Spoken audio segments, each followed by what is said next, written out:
La carta a los Hebreos, capítulo 1.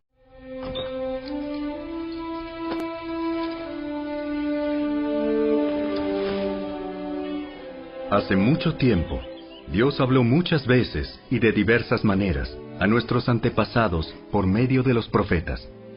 Y ahora, en estos últimos días, nos ha hablado por medio de su Hijo. Dios le prometió todo al Hijo como herencia, y mediante el Hijo creó el universo. El Hijo irradia la gloria de Dios, y expresa el carácter mismo de Dios y sostiene todo con el gran poder de su palabra.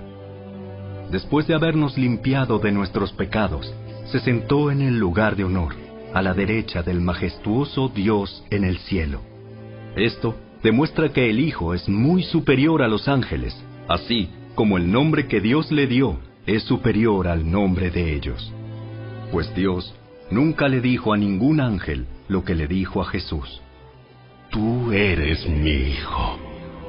Hoy he llegado a ser tu Padre. Dios también dijo, yo seré su Padre, y él será mi Hijo. Además, cuando trajo a su Hijo Supremo al mundo, Dios dijo, que lo adoren todos los ángeles de Dios. Pero con respecto a los ángeles, Dios dice, Él envía a sus ángeles como los vientos, y a sus sirvientes como llamas de fuego. Pero al Hijo le dice, tu trono, oh Dios, permanece por siempre y para siempre. Tú gobiernas con un cetro de justicia. Amas la justicia y odias la maldad. Por eso, oh Dios, tu Dios te ha ungido derramando el aceite de alegría sobre ti más que sobre cualquier otro. También le dice al Hijo, Señor, en el principio echaste los cimientos de la tierra y con tus manos formaste los cielos. Ellos dejarán de existir, pero tú permaneces para siempre. Ellos se desgastarán como ropa vieja. Los doblarás como un manto y los desecharás como ropa usada. Pero tú siempre eres el mismo. Tú vivirás para siempre. Además, Dios nunca le dijo a ninguno de los ángeles, siéntate en el lugar de honor a mi derecha, hasta que humille a tus enemigos y los ponga por debajo de tus pies. Por lo tanto, los ángeles solo son sirvientes, espíritus enviados para cuidar a quienes heredarán la salvación.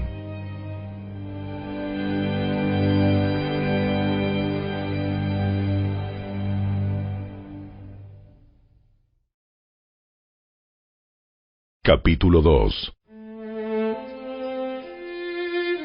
Así que debemos prestar mucha atención a las verdades que hemos oído, no sea que nos desviemos de ellas, pues el mensaje que Dios transmitió mediante los ángeles se ha mantenido siempre firme, y toda infracción de la ley y todo acto de desobediencia recibió el castigo que merecía.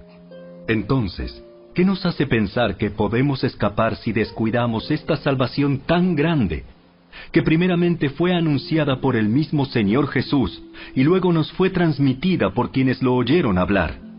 Además, Dios confirmó el mensaje mediante señales, maravillas, diversos milagros y dones del Espíritu Santo, según su voluntad.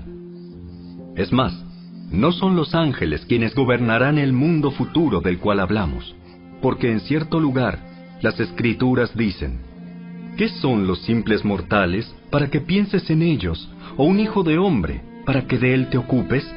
Sin embargo, los hiciste un poco menor que los ángeles y los coronaste de gloria y honor. Le diste autoridad sobre todas las cosas. Ahora bien, cuando dice todas las cosas, significa que nada queda afuera. Pero todavía no vemos que todas las cosas sean puestas bajo su autoridad. No obstante, lo que sí vemos es a Jesús, a quien se le dio una posición un poco menor que los ángeles, y debido a que sufrió la muerte por nosotros, ahora está coronado de gloria y honor. Efectivamente, por la gracia de Dios, Jesús conoció la muerte por todos. Dios, para quien y por medio de quien todo fue hecho, eligió llevar a muchos hijos a la gloria. convenía a Dios que, mediante el sufrimiento, hiciera a Jesús un líder perfecto, apto para llevarlos a la salvación. Por lo tanto, Jesús y los que Él hace santos tienen el mismo Padre. Por esa razón, Jesús no se avergüenza de llamarlos sus hermanos, pues le dijo a Dios: anunciaré tu nombre a mis hermanos. Entre tu pueblo reunido te alabaré. También dijo: pondré mi confianza en Él, es decir, yo y los hijos que Dios me ha dado. Debido a que los hijos de Dios son seres humanos, hechos de carne y sangre, el Hijo también se hizo de carne y sangre.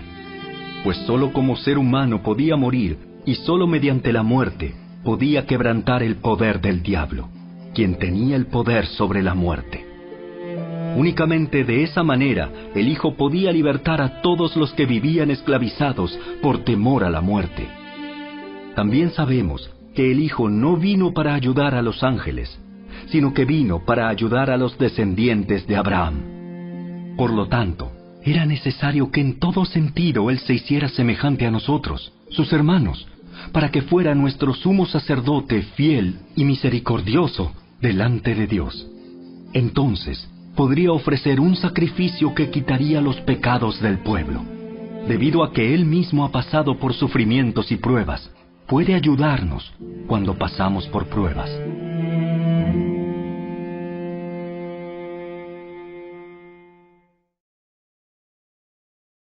Capítulo 3. Así que, amados hermanos, ustedes que pertenecen a Dios y tienen parte con los que han sido llamados al cielo, consideren detenidamente a este Jesús, a quien declaramos mensajero de Dios y sumo sacerdote. Pues Él fue fiel a Dios, quien lo nombró, así como Moisés fue fiel cuando se le encomendó toda la casa de Dios. Pero Jesús merece mucha más gloria que Moisés. Así como el que construye una casa merece más elogio que la casa misma, pues cada casa tiene un constructor, pero el que construyó todo es Dios. En verdad, Moisés fue fiel como siervo en la casa de Dios. Su trabajo fue una ilustración de las verdades que Dios daría a conocer tiempo después. Pero Cristo, como Hijo, está a cargo de toda la casa de Dios. Y nosotros somos la casa de Dios si nos armamos de valor y permanecemos confiados en nuestra esperanza en Cristo. Por eso, el Espíritu Santo dice: cuando oigan hoy su voz, no endurezcan el corazón como lo hicieron los israelitas cuando se rebelaron, aquel día que me pusieron a prueba en el desierto. Allí sus antepasados me tentaron y pusieron a prueba mi paciencia, a pesar de haber visto mis milagros durante 40 años. Por eso estuve enojado con ellos y dije: su corazón siempre se aleja de mí, rehúsan hacer lo que les digo. Así que en mi enojo juré: ellos nunca entrarán en mi lugar de descanso. Por lo tanto, amados hermanos, cuidado. Asegúrense de que ninguno de ustedes tenga un corazón maligno e incrédulo que los aleje del Dios vivo. Adviértanse unos a otros todos los días mientras dure ese hoy, para que ninguno sea engañado por el pecado y se endurezca contra Dios. Pues si somos fieles hasta el fin, confiando en Dios con la misma firmeza que teníamos al principio, cuando creímos en Él, entonces tendremos parte en todo lo que le pertenece a Cristo. Recuerden lo que dice: cuando oigan hoy su voz, no endurezcan el corazón como lo hicieron los israelitas cuando se rebelaron. ¿Y quiénes fueron los que se rebelaron contra Dios a pesar de haber oído su voz? ¿No fue acaso el pueblo que salió de Egipto guiado por Moisés? ¿Y quiénes hicieron enojar a Dios durante 40 años? ¿Acaso no fueron los que pecaron, cuyos cadáveres quedaron tirados en el desierto? ¿Y a quiénes hablaba Dios cuando juró que jamás entrarían en su descanso? ¿Acaso no fue a los que lo desobedecieron? Como vemos, ellos no pudieron entrar en el descanso de Dios a causa de su incredulidad.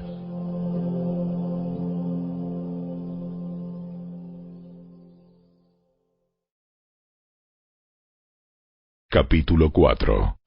Todavía sigue vigente la promesa que hizo Dios de entrar en su descanso. Por lo tanto, debemos temblar de miedo ante la idea de que alguno de ustedes no llegue a alcanzarlo. Pues esta buena noticia del descanso que Dios ha preparado se nos ha anunciado tanto a ellos como a nosotros. Pero a ellos no les sirvió de nada porque no tuvieron la fe de los que escucharon a Dios. Pues solo los que creemos podemos entrar en su descanso. En cuanto a los demás, Dios dijo: En mi enojo juré, ellos nunca entrarán en mi lugar de descanso. Si bien ese descanso está preparado desde que Él hizo el mundo, sabemos que está preparado debido al pasaje en las Escrituras que menciona el séptimo día. Cuando llegó el séptimo día, Dios descansó de toda su labor. Pero en el otro pasaje Dios dijo: ellos nunca entrarán en mi lugar de descanso. Así que el descanso de Dios está disponible para que la gente entre, pero los primeros en oír esta buena noticia no entraron porque desobedecieron a Dios. Entonces Dios fijó otro tiempo para entrar en su descanso, y ese tiempo es hoy. Lo anunció mucho más tarde por medio de David, en las palabras que ya se han citado: cuando oigan hoy su voz, no endurezcan el corazón. Ahora bien, si Josué hubiera logrado darles ese descanso, Dios no habría hablado de otro día de descanso aún por venir. Así que todavía hay un descanso especial en espera para el pueblo de Dios. Pues todos los que han entrado en el descanso de Dios han descansado de su trabajo, tal como Dios descansó del suyo después de crear el mundo. Entonces, hagamos todo lo posible por entrar en ese descanso. Pero si desobedecemos a Dios como lo hizo el pueblo de Israel, caeremos. Pues la palabra de Dios es viva y poderosa. Es más cortante que cualquier espada de dos filos. Penetra entre el alma y el espíritu, entre la articulación y la médula del hueso. Deja al descubierto nuestros pensamientos y deseos más íntimos. No hay nada en toda la creación que esté oculto a Dios.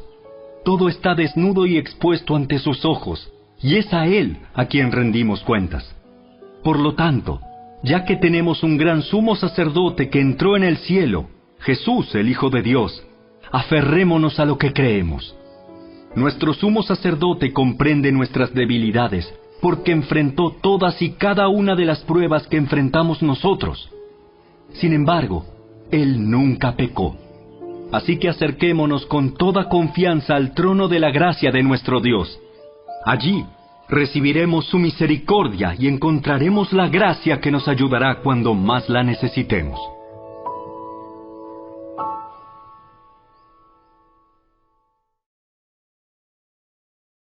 Capítulo 5. Todo sumo sacerdote es un hombre escogido para representar a otras personas en su trato con Dios. Él presenta a Dios las ofrendas de esas personas y ofrece sacrificios por los pecados. Y puede tratar con paciencia a los ignorantes y descarriados, porque Él también está sujeto a las mismas debilidades. Por esa razón, debe ofrecer sacrificios tanto por sus propios pecados como por los del pueblo. Y nadie puede llegar a ser sumo sacerdote solo porque desee tener ese honor. Tiene que ser llamado por Dios para ese trabajo, como sucedió con Aarón. Por eso, Cristo no se honró a sí mismo haciéndose sumo sacerdote, sino que fue elegido por Dios, quien le dijo: Tú eres mi hijo. Hoy he llegado a ser tu padre. Y en otro pasaje, Dios le dijo: Tú eres sacerdote para siempre, según el orden de Melquisedec. Mientras estuvo aquí en la tierra, Jesús ofreció oraciones y súplicas con gran clamor y lágrimas al que podía rescatarlo de la muerte. Y Dios oyó sus oraciones por la gran reverencia que Jesús le tenía. Aunque era hijo de Dios, Jesús aprendió obediencia por las cosas que sufrió. De ese modo, Dios lo hizo apto para ser el sumo sacerdote perfecto, y Jesús llegó a ser la fuente de salvación eterna para todos los que le obedecen. Y Dios lo designó sumo sacerdote según el orden de Melquisedec. Nos gustaría decir mucho más sobre este tema, pero es difícil de explicar, sobre todo porque ustedes son torpes espiritualmente y tal parece que no escuchan. Hace tanto que son creyentes que ya deberían estar enseñando a otros. En cambio, necesitan que alguien vuelva a enseñarles las cosas básicas de la palabra de Dios. Son como niños pequeños que necesitan leche y no pueden comer alimento sólido, pues el que se alimenta de leche sigue siendo bebé y no sabe cómo hacer lo correcto.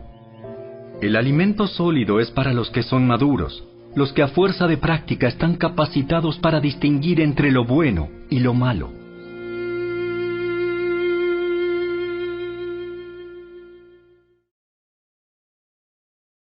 Capítulo 6.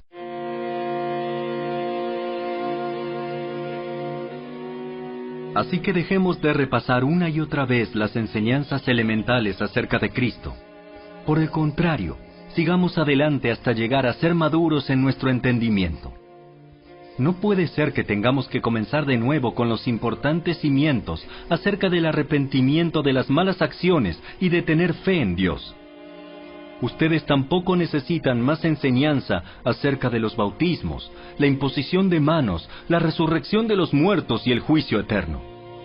Así que, si Dios quiere, avanzaremos hacia un mayor entendimiento, pues es imposible lograr que vuelvan a arrepentirse los que una vez fueron iluminados, aquellos que experimentaron las cosas buenas del cielo y fueron partícipes del Espíritu Santo, que saborearon la bondad de la palabra de Dios y el poder del mundo venidero, y que luego se alejan de Dios. Es imposible lograr que esas personas vuelvan a arrepentirse. Al rechazar al Hijo de Dios, ellos mismos lo clavan otra vez en la cruz y lo exponen a la vergüenza pública. Cuando la tierra se empapa de la lluvia que cae y produce una buena cosecha para el agricultor, recibe la bendición de Dios. En cambio, el campo que produce espinos y cardos no sirve para nada. El agricultor no tardará en maldecirlo y quemarlo. Queridos amigos, aunque hablamos de este modo, no creemos que esto se aplica a ustedes. Estamos convencidos de que ustedes están destinados para cosas mejores, las cuales vienen con la salvación. Pues Dios no es injusto. No olvidará con cuánto esfuerzo han trabajado para Él y cómo han demostrado su amor por Él, sirviendo a otros creyentes como todavía lo hacen. Nuestro gran deseo es que sigan amando a los demás mientras tengan vida, para asegurarse de que lo que esperan se hará realidad. Entonces, no se volverán torpes ni indiferentes espiritualmente. En cambio, seguirán el ejemplo de quienes, gracias a su fe y perseverancia, heredarán las promesas de Dios. Por ejemplo, estaba la promesa que Dios le hizo a Abraham. Como no existía nadie superior a Dios por quien jurar, Dios juró por su propio nombre, diciendo: Ciertamente te bendeciré y multiplicaré tu descendencia hasta que sea incontable. Entonces Abraham esperó con paciencia y recibió lo que Dios le había prometido. Ahora bien, cuando las personas hacen un juramento, invocan a alguien superior a ellas para obligarse a cumplirlo. Y no cabe ninguna duda de que ese juramento conlleva una obligación. Dios también se comprometió mediante un juramento para que los que recibieran la promesa pudieran estar totalmente seguros de que Él jamás cambiaría de parecer. Así que Dios ha hecho ambas cosas, la promesa y el juramento. Estas dos cosas no pueden cambiar, porque es imposible que Dios mienta. Por lo tanto, los que hemos acudido a Él en busca de refugio, podemos estar bien confiados aferrándonos a la esperanza que está delante de nosotros. Esta esperanza es un ancla firme y confiable para el alma. Nos conduce a través de la cortina al santuario interior de Dios. Jesús ya entró allí por nosotros. Él ha llegado a ser nuestro eterno sumo sacerdote, según el orden de Melquisedec.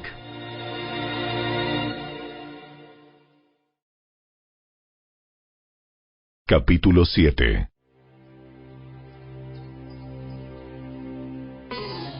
Este Melquisedec fue rey de la ciudad de Salem y también sacerdote del Dios Altísimo. Cuando Abraham regresaba triunfante de una gran batalla contra los reyes, Melquisedec salió a su encuentro y lo bendijo. Después Abraham tomó la 10ª parte de todo lo que había capturado en la batalla y se la dio a Melquisedec.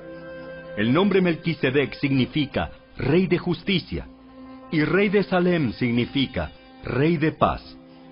No hay registro de su padre ni de su madre, ni de ninguno de sus antepasados. No hay principio ni fin de su vida. A semejanza del Hijo de Dios, sigue siendo sacerdote para siempre. Consideren entonces la grandeza de este Melquisedec. Incluso Abraham, el gran patriarca de Israel, reconoció esto al entregarle la 10ª parte de lo que había capturado en la batalla. Ahora bien, la ley de Moisés exigía que los sacerdotes, que son descendientes de Leví, le cobraran el diezmo al resto del pueblo de Israel, quienes también son descendientes de Abraham. Sin embargo, Melquisedec, que no era descendiente de Leví, recibió de Abraham la 10ª parte. Y Melquisedec bendijo a Abraham, quien ya había recibido las promesas de Dios. Sin lugar a dudas, el que tiene el poder para bendecir es superior a quien recibe la bendición. Los sacerdotes que reciben los diezmos son hombres que mueren, así que Melquisedec es superior a ellos porque se nos dice que sigue viviendo. Además, podríamos decir que esos levitas, los que reciben el diezmo, pagaron un diezmo a Melquisedec cuando lo pagó su antepasado Abraham. A pesar de que Leví aún no había nacido, la simiente de la cual provino ya existía en el cuerpo de Abraham cuando Melquisedec recibió su diezmo. Entonces, si el sacerdocio de Leví, sobre el cual se basó la ley, hubiera podido lograr la perfección que Dios propuso, ¿por qué fue necesario que Dios estableciera un sacerdocio diferente, con un sacerdote según el orden de Melquisedec, en lugar del orden de Leví y Aarón? Y si se cambia el sacerdocio, también es necesario cambiar la ley para permitirlo. Pues el sacerdote a quien nos referimos pertenece a una tribu diferente, cuyos miembros jamás han servido en el altar como sacerdotes. Lo que quiero decir es que nuestro Señor vino de la tribu de Judá, y Moisés nunca habló de que los sacerdotes provinieran de esa tribu. Ese cambio resulta aún más evidente, ya que ha surgido un sacerdote diferente, quien es como Melquisedec. Jesús llegó a ser sacerdote no por cumplir con la ley del requisito físico de pertenecer a la tribu de Leví, sino por el poder de una vida que no puede ser destruida. Y el salmista lo señaló cuando profetizó: Tú eres sacerdote para siempre, según el orden de Melquisedec. Así que el antiguo requisito del sacerdocio quedó anulado por ser débil e inútil, pues la ley nunca perfeccionó nada, pero ahora confiamos en una mejor esperanza por la cual nos acercamos a Dios. Este nuevo sistema se estableció mediante un juramento solemne. Los descendientes de Aarón llegaron a ser sacerdotes sin un juramento, pero había un juramento con relación a Jesús, pues Dios le dijo: El Señor ha hecho un juramento y no romperá su promesa. Tú eres sacerdote para siempre. Debido a ese juramento, Jesús es quien garantiza este mejor pacto con Dios. Hubo muchos sacerdotes bajo el sistema antiguo porque la muerte les impedía continuar con sus funciones. Pero dado que Jesús vive para siempre, su sacerdocio dura para siempre. Por eso puede salvar, una vez y para siempre, a los que vienen a Dios por medio de Él, quien vive para siempre a fin de interceder con Dios a favor de ellos. Él es la clase de sumo sacerdote que necesitamos, porque es santo y no tiene culpa ni mancha de pecado. Él ha sido apartado de los pecadores y se le ha dado el lugar de más alto honor en el cielo. A diferencia de los demás sumos sacerdotes, no tiene necesidad de ofrecer sacrificios cada día. Ellos los ofrecían primero por sus propios pecados y luego por los del pueblo. Sin embargo, Jesús lo hizo una vez y para siempre, cuando se ofreció a sí mismo como sacrificio por los pecados del pueblo. La ley nombra a sumos sacerdotes que están limitados por debilidades humanas. Pero después de que la ley fue entregada, Dios nombró a su Hijo mediante un juramento, y su Hijo ha sido hecho el perfecto sumo sacerdote para siempre.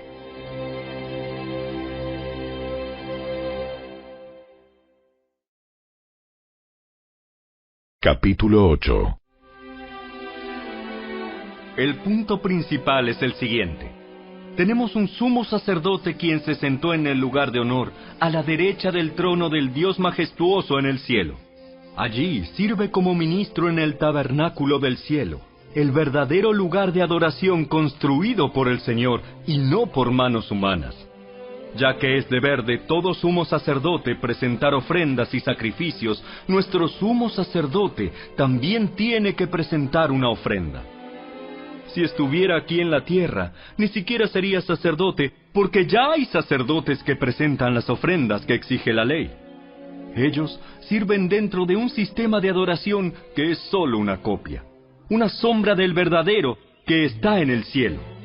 Pues cuando Moisés estaba por construir el tabernáculo, Dios le advirtió lo siguiente: asegúrate de hacer todo según el modelo que te mostré aquí en la montaña.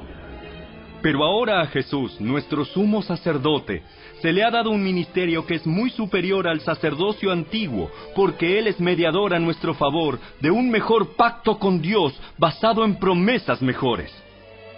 Si el primer pacto no hubiera tenido defectos, no habría sido necesario reemplazarlo con un segundo pacto.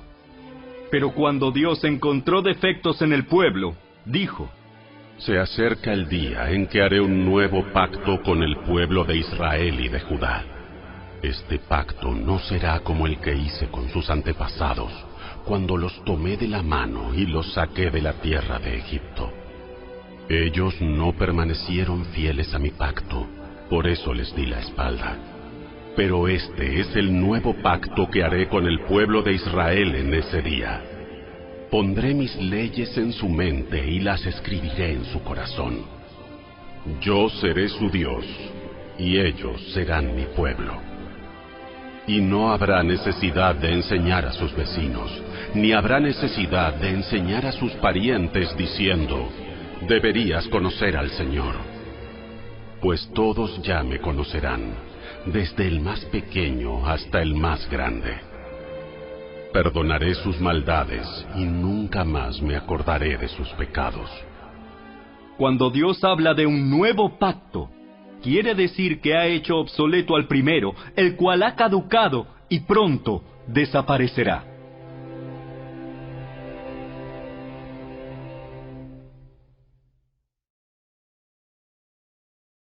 Capítulo 9.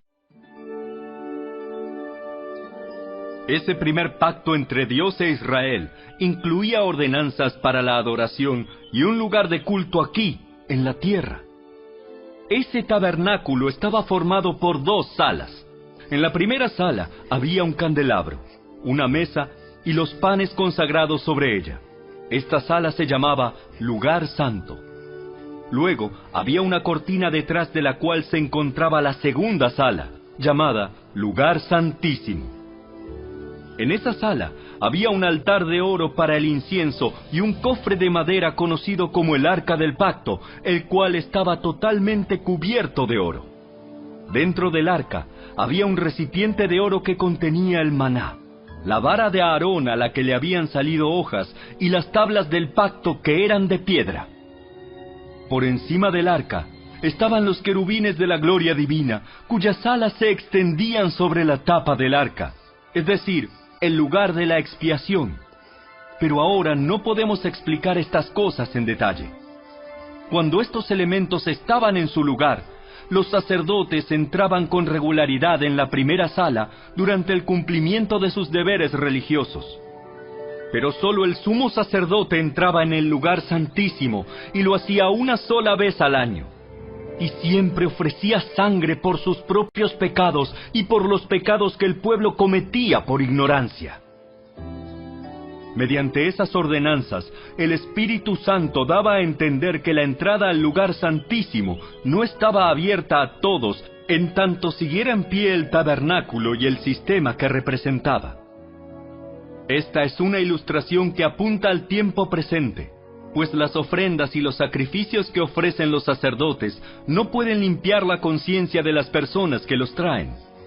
Pues ese sistema antiguo solo consiste en alimentos, bebidas y diversas ceremonias de purificación, es decir, ordenanzas externas que permanecieron vigentes solo hasta que se estableció un sistema mejor. Entonces Cristo ahora ha llegado a ser el sumo sacerdote por sobre todas las cosas buenas que han venido.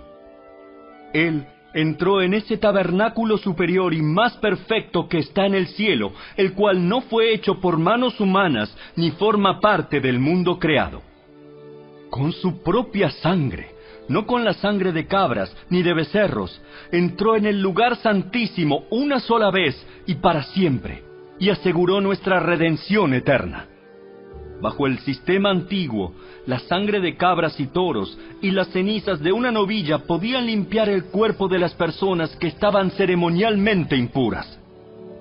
Imagínense cuánto más la sangre de Cristo nos purificará la conciencia de acciones pecaminosas para que adoremos al Dios viviente. Pues por el poder del Espíritu Eterno, Cristo se ofreció a sí mismo a Dios como sacrificio perfecto por nuestros pecados.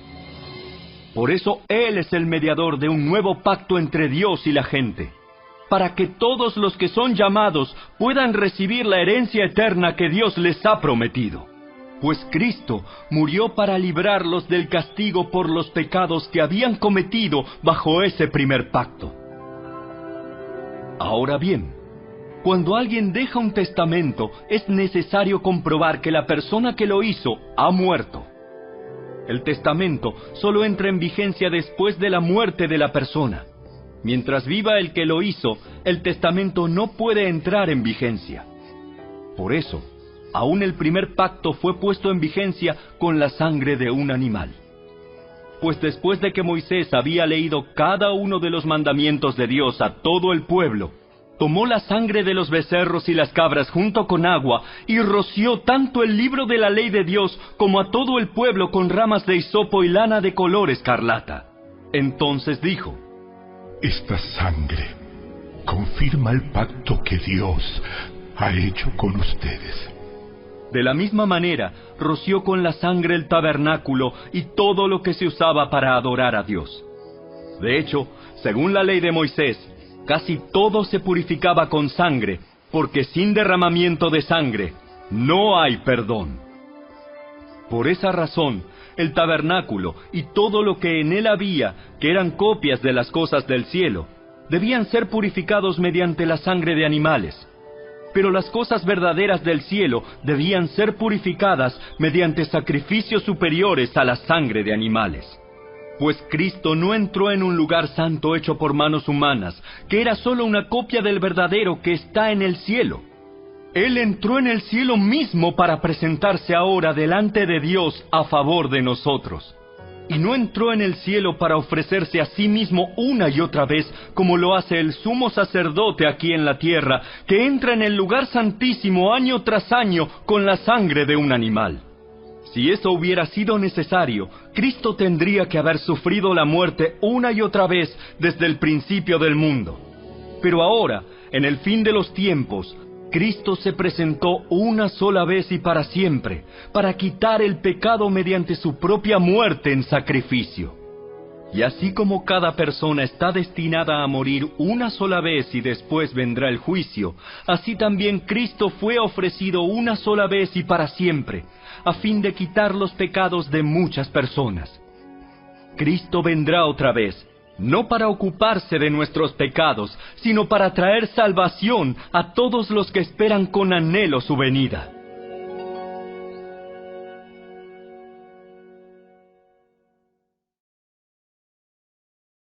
Capítulo 10. El sistema antiguo bajo la ley de Moisés era solo una sombra, un tenue anticipo de las cosas buenas por venir, no las cosas buenas en sí mismas. Bajo aquel sistema se repetían los sacrificios una y otra vez, año tras año, pero nunca pudieron limpiar por completo a quienes venían a adorar. Si los sacrificios hubieran podido limpiar por completo, entonces habrían dejado de ofrecerlos, porque los adoradores se habrían purificado una sola vez y para siempre, y habrían desaparecido los sentimientos de culpa. Pero en realidad, esos sacrificios les recordaban sus pecados año tras año, pues no es posible que la sangre de los toros y las cabras quite los pecados.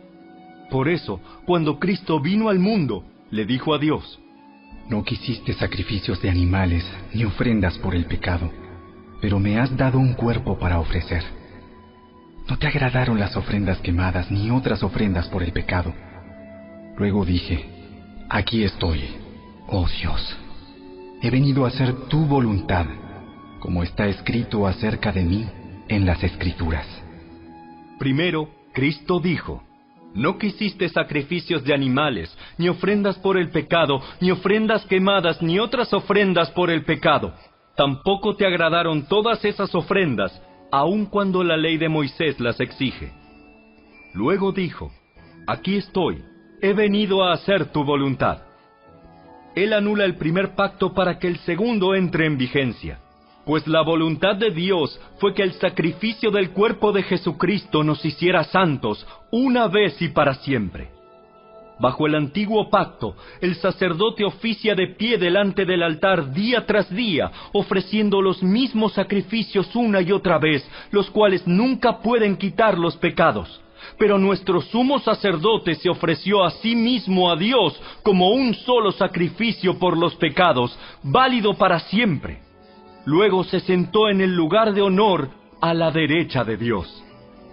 Allí espera hasta que sus enemigos sean humillados y puestos por debajo de sus pies.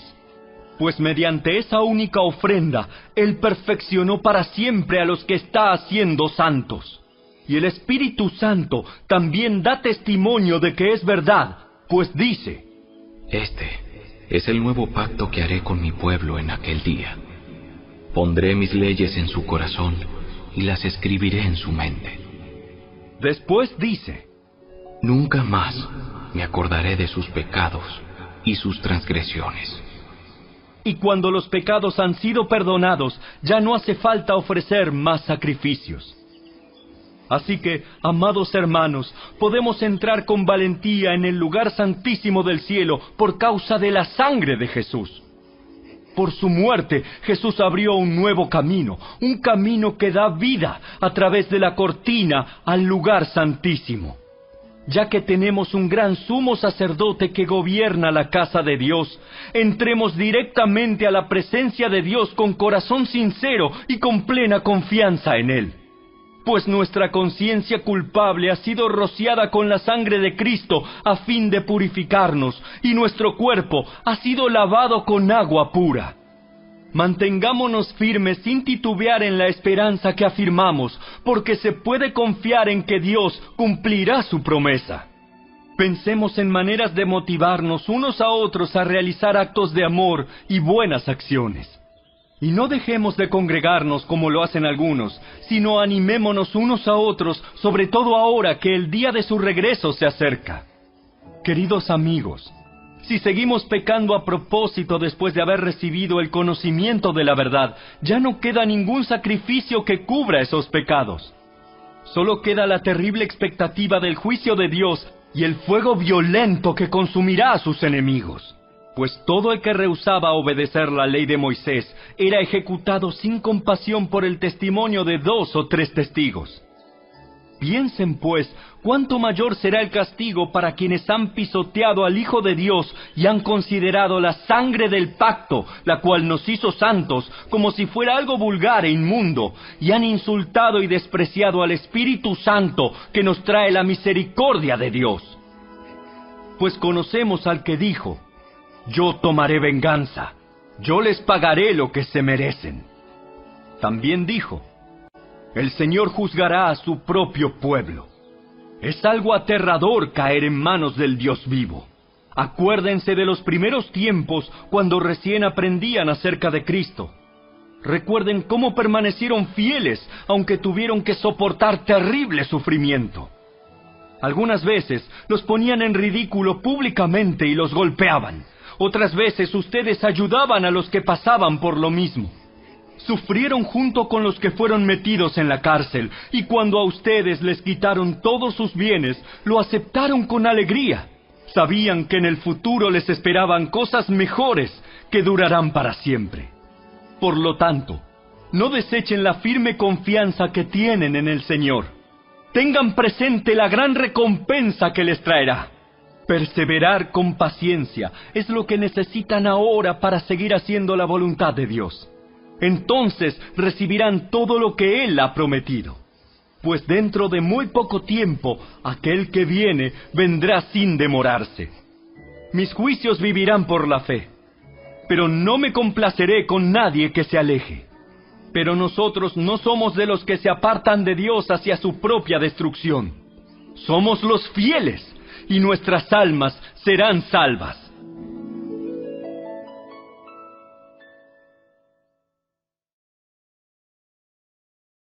Capítulo 11. La fe es la confianza de que en verdad sucederá lo que esperamos.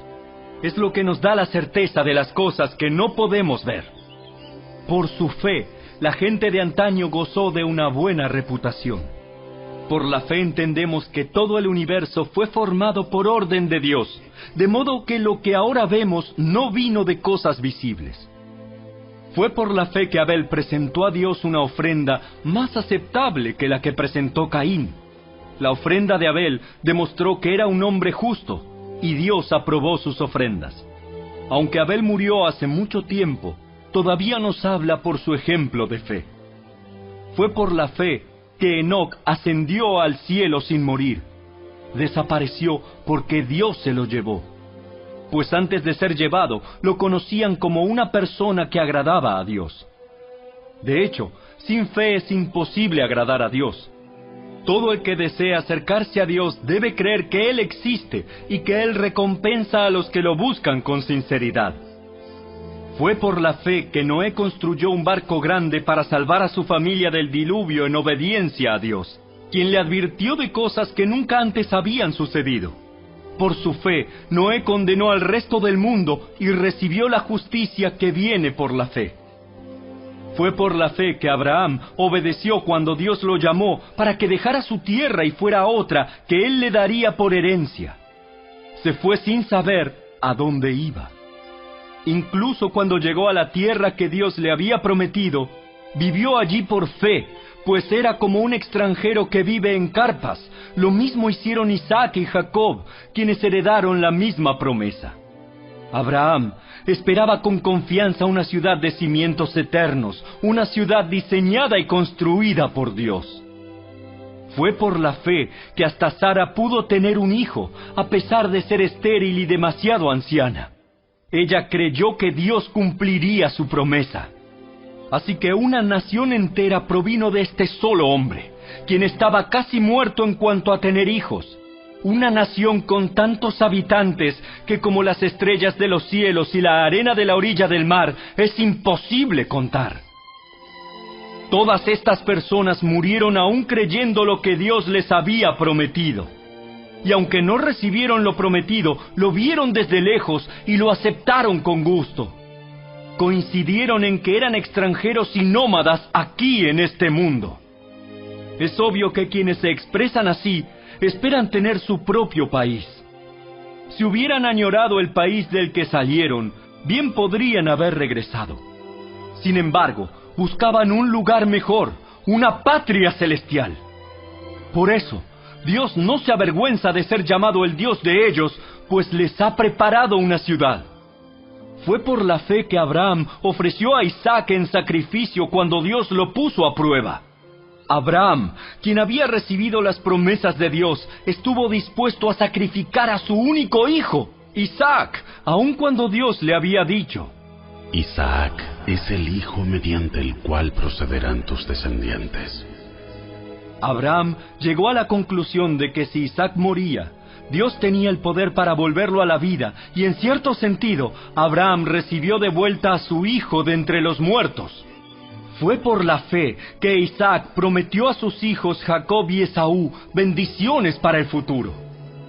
Fue por la fe que Jacob, cuando ya era anciano y estaba por morir, bendijo a cada uno de los hijos de José y se inclinó para adorar, apoyado en su vara. Fue por la fe que José, cuando iba a morir, declaró con confianza que el pueblo de Israel saldría de Egipto. Incluso les mandó que se llevaran sus huesos cuando ellos salieran. Fue por la fe que cuando nació Moisés, sus padres lo escondieron durante 3 meses. Vieron que Dios les había dado un hijo fuera de lo común y no tuvieron temor de desobedecer la orden del rey. Fue por la fe que Moisés, cuando ya fue adulto, rehusó llamarse hijo de la hija del faraón. Prefirió ser maltratado con el pueblo de Dios a disfrutar de los placeres momentáneos del pecado. Consideró que era mejor sufrir por causa de Cristo que poseer los tesoros de Egipto, pues tenía la mirada puesta en la gran recompensa que recibiría. Fue por la fe que Moisés salió de la tierra de Egipto sin temer el enojo del rey. Siguió firme en su camino porque tenía los ojos puestos en el invisible. Fue por la fe que Moisés ordenó que el pueblo de Israel celebrara la Pascua y rociara con sangre los marcos de las puertas para que el ángel de la muerte no matara a ninguno de sus primeros hijos varones. Fue por la fe que el pueblo de Israel atravesó el Mar Rojo como si estuviera pisando tierra seca. Pero cuando los egipcios intentaron seguirlos, murieron todos ahogados. Fue por la fe que el pueblo de Israel marchó alrededor de Jericó durante 7 días y las murallas se derrumbaron. Fue por la fe que Rahab, la prostituta, no fue destruida junto con los habitantes de su ciudad que se negaron a obedecer a Dios, pues ella había recibido en paz a los espías. ¿Cuánto más les tengo que decir? Se necesitaría demasiado tiempo para contarles acerca de la fe de Gedeón, Barak, Sansón, Jefté, David, Samuel y todos los profetas.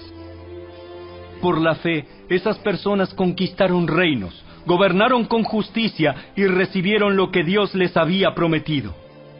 Cerraron bocas de leones, apagaron llamas de fuego y escaparon de morir a filo de espada. Su debilidad se convirtió en fortaleza. Llegaron a ser poderosos en batalla e hicieron huir a ejércitos enteros. Hubo mujeres que recibieron otra vez con vida a sus seres queridos que habían muerto. Sin embargo, otros fueron torturados porque rechazaron negar a Dios a cambio de la libertad. Ellos pusieron su esperanza en una vida mejor que viene después de la resurrección. Algunos fueron ridiculizados y sus espaldas fueron laceradas con látigos. Otros fueron encadenados en prisiones. Algunos murieron apedreados. A otros los cortaron por la mitad con una sierra y a otros los mataron a espada. Algunos anduvieron vestidos con pieles de ovejas y cabras, desposeídos y oprimidos y maltratados. Este mundo no era digno de ellos. Vagaron por desiertos y montañas, se escondieron en cuevas y hoyos de la tierra. Debido a su fe, todas esas personas gozaron de una buena reputación, aunque ninguno recibió todo lo que Dios le había prometido. Pues Dios tenía preparado algo mejor para nosotros, de modo que ellos no llegaran a la perfección sin nosotros.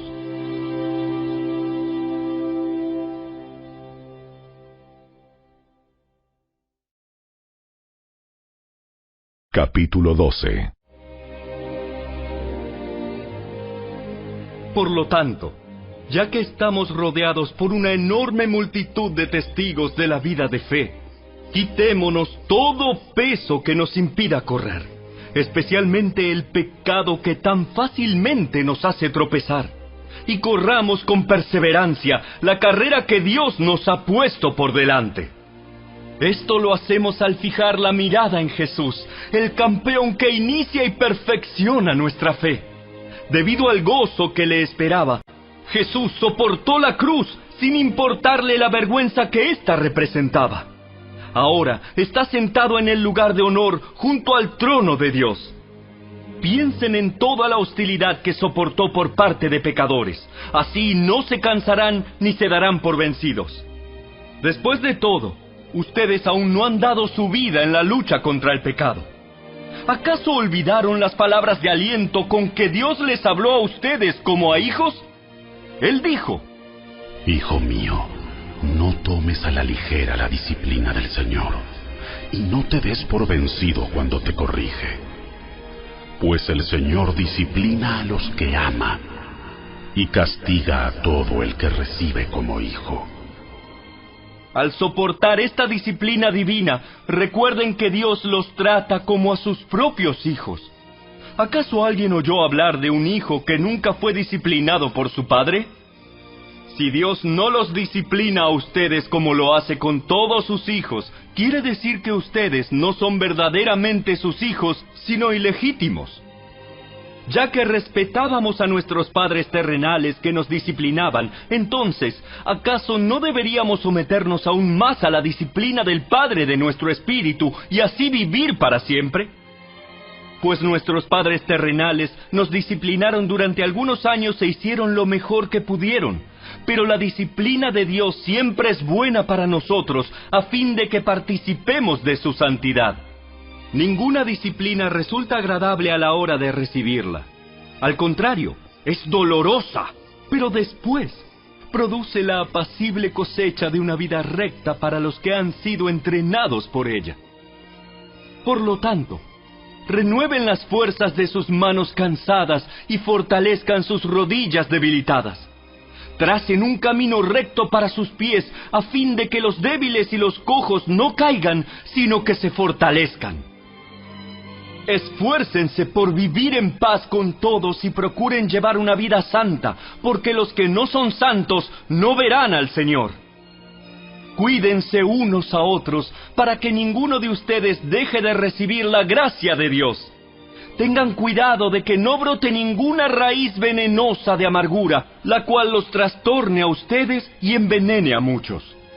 Asegúrense de que ninguno sea inmoral ni profano, como Esaú, que cambió sus derechos de primer hijo varón por un simple plato de comida.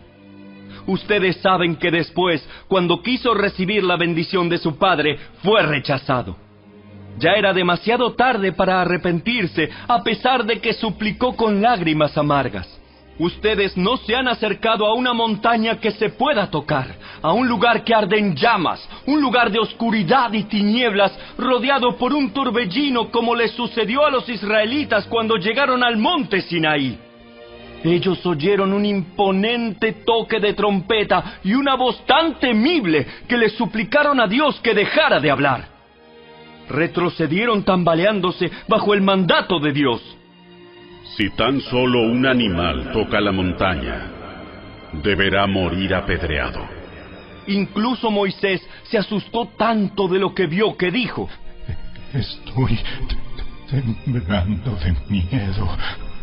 En cambio, ustedes han llegado al monte Sión, a la ciudad del Dios viviente, a la Jerusalén celestial, y a incontables miles de ángeles que se han reunido llenos de gozo. Ustedes han llegado a la congregación de los primogénitos de Dios, cuyos nombres están escritos en el cielo. Ustedes han llegado a Dios mismo, quien es el juez sobre todas las cosas. Ustedes han llegado a los espíritus de los justos, que están en el cielo y que ya han sido perfeccionados. Ustedes han llegado a Jesús, el mediador del nuevo pacto entre Dios y la gente, y también a la sangre rociada, que habla de perdón en lugar de clamar por venganza como la sangre de Abel. Tengan cuidado de no negarse a escuchar a aquel que habla, pues si el pueblo de Israel no escapó cuando se negó a escuchar a Moisés, el mensajero terrenal, ciertamente nosotros tampoco escaparemos si rechazamos a aquel que nos habla desde el cielo. Cuando Dios habló desde el monte Sinaí, su voz hizo temblar la tierra, pero ahora Él hace otra promesa. Una vez más, haré temblar no solo la tierra, sino también los cielos. Eso significa que toda la creación será agitada y removida para que solo permanezcan las cosas inconmovibles. Ya que estamos recibiendo un reino inconmovible, seamos agradecidos y agrademos a Dios adorándolo con santo temor y reverencia, porque nuestro Dios es un fuego que todo lo consume.